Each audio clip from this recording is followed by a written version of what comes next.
Hello there, it's Michael Ansters, Managing Director of Seeley's Walker Jarvis here in sunny Kent with orchards out at the back behind me. This is a quick video to talk about the legislation that will be coming through. On the 16th of June 2022 this year, so that's just last week, the government finally released its white paper, A Fairer Private Rental Sector, also known as the Renters Reform Bill.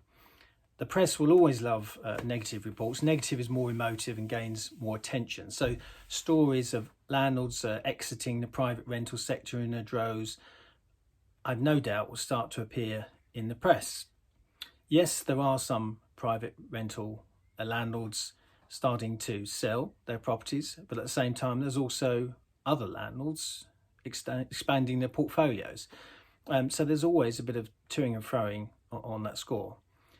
If you've met me face to face more recently, you probably would have heard me also going on about making sure that your rent is kept up to market rent and not to fall too far behind market rent. So in other words, get in your annual rent reviews, review the rent and keep your rent robust. The reason for that is purely that you need the money in order to be able to keep your property up to scratch as well. And this will become more and more important as time moves on.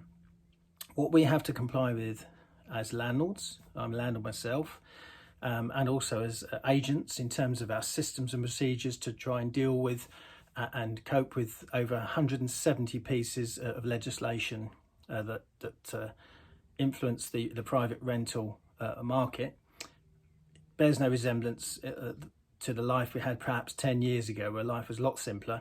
And every new piece of legislation, of course, that comes out for landlords ultimately means one thing, and that's generally an additional cost to you, something you have to do to comply with legislation that has a cost factor allied to it. That's the reason why your rents need to be kept robust. Now, the Renters Reform Bill is a white paper out for consultation with organisations such as Property Mark. I'm a board member of Property Mark. I was elected by the 18,000 members across the UK last week, so I sit on the board. And the relevance of that to you, our clients, is purely that I'll be up to date on legislation and also know what's coming down the road so that we can forward plan to ensure that your assets are looked after. Now the Renters Reform Bill is made up of a 12-point plan. And point one is to halve the number of non-decent rented homes by 2030. The private rental sector is to be brought into the Decent Home Standard for the very first time. Previously only affected the rental sector covered by registered social landlords and the social landlords side of the rental market.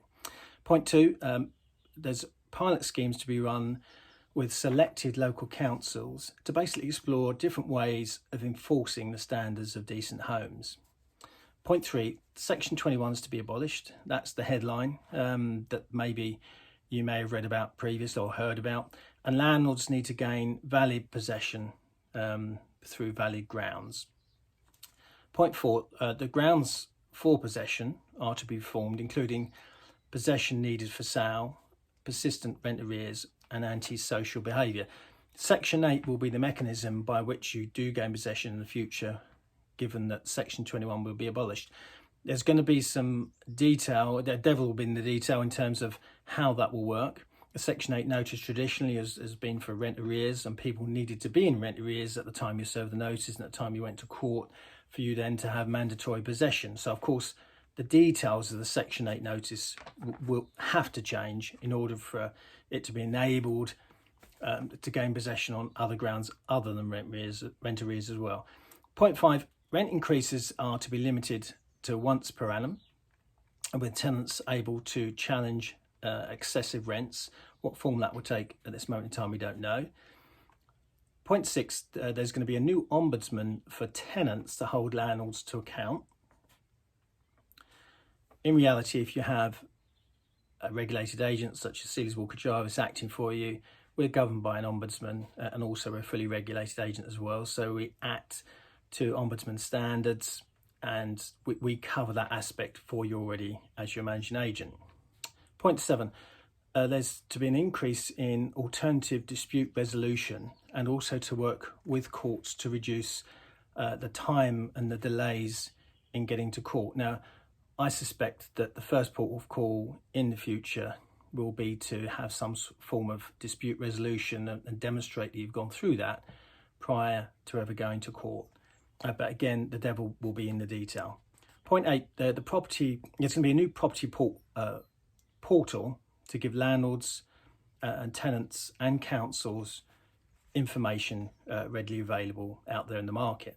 What that information will contain, ultimately one of them was the potential of listing rogue landlords, but again, the devil will be in the detail on that one. Point 9, to strengthen council enforcement powers. Point 10, landlords are to be banned for refusing rental to families or those in receipt of benefits. And point 11, tenants can request to keep a pet. A landlord is not to unreasonably withhold consent. And point 12 of this working paper says that work with the industry to develop innovative market-led solutions to passport deposits. So in other words, the issue about tenants having to come up with lots of money, which is currently 5 weeks, equivalent of 5 weeks rental as a maximum. Not that much, not a huge amount of money, but anyway, to passport deposits throughout their rental life from one property to another. So again, the devil will be in the detail. With all of this, it means extra legislation. As an agent, it will be built into our systems and procedures, so that everything is automatically covered in terms of the volume of property we deal with all the time. That's what you pay us for, to be up to date with legislation. As I sit on the board of Property Mark, so again, that gives me heads up for all of our clients and Sealy's Walker Jarvis in terms of planning for the future. Hopefully that gives you a bit more insight into the white paper that's just been issued. We look forward to seeing what form it will take in the future. Thank you.